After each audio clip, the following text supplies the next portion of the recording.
Hello out there, everyone. Today I'm going to be talking about David Lynch's Twin Peaks Limited Event Series. Now, this is ostensibly Season 3 of Twin Peaks, and of course it came out on Showtime in 2017, and it is a trip. Of course, here you've got this wonderful, this is the Blu-ray set.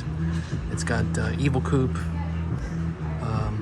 Good Coop, and Dougie Jones, and of course, I suppose you could make the argument that Good Coop also sort of plays Richard, the fourth character that Kyle MacLachlan plays in this wonderful, wonderful series.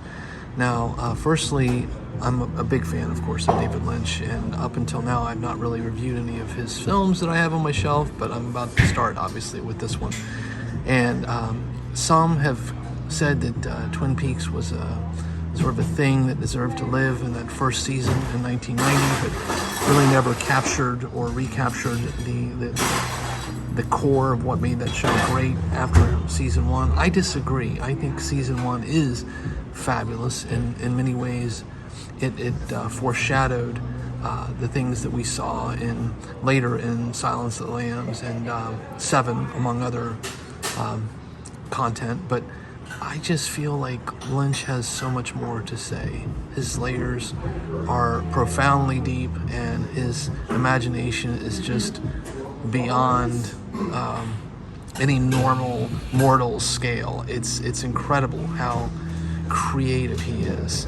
And season 2 I was not a fan of, apart from a few episodes here and there. I think once they revealed who the killer was, it sort of lost its steam, and then they introduced Wyndham Earle, which wasn't a bad character per se, but they had so many other subplots in season 2 that just didn't work, and really made the season drag. Now, the finale of season 2 was terrific, and of course that's ostensibly how this season 3 picks up, is 25 years after that finale.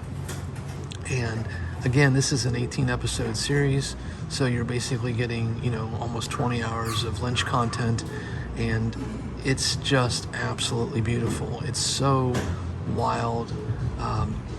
Some have complained that, with Cooper not really becoming Cooper until later in the series, there was a lot of frustration because instead we got Dougie Jones, which was sort of a disabled Coop, I guess. Really not quite all there, but I think Kyle MacLachlan did a great job playing Dougie Jones, and he is an interesting character, very sweet, naive. In many ways, he was sort of the anti-evil Coop. So there were definitely a lot of yin and yangs and sort of facets to the human condition that Lynch was exploring with the various forms of Kyle MacLachlan's character. So again, I know that some have complained, especially there's a particular episode in season 3 that basically unpacks how Judy and or Bob, the two evil entities in the lore, came to be, and it's just wild. It's like an absolute nightmare. It's episode 8, and I won't spoil it for you, but if you do get around to watching this show, just be prepared. Episode 8 is a wild ride. It's like nothing I've ever seen. I loved it. Some didn't, but I think it's classic vintage Lynch. And then, of course, the series, I think, ends quite nicely.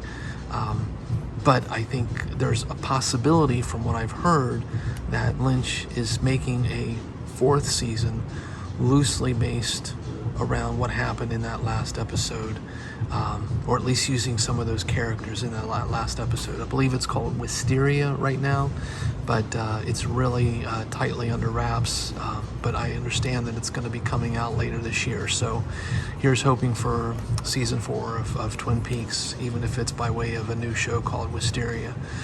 So on that note, I just hope everyone is well. Again, David Lynch, he's not for everyone, but I do think he's a remarkably talented director and artist, and I think this season 3 of Twin Peaks is absolutely, at least in my mind, some of his best work is on display here.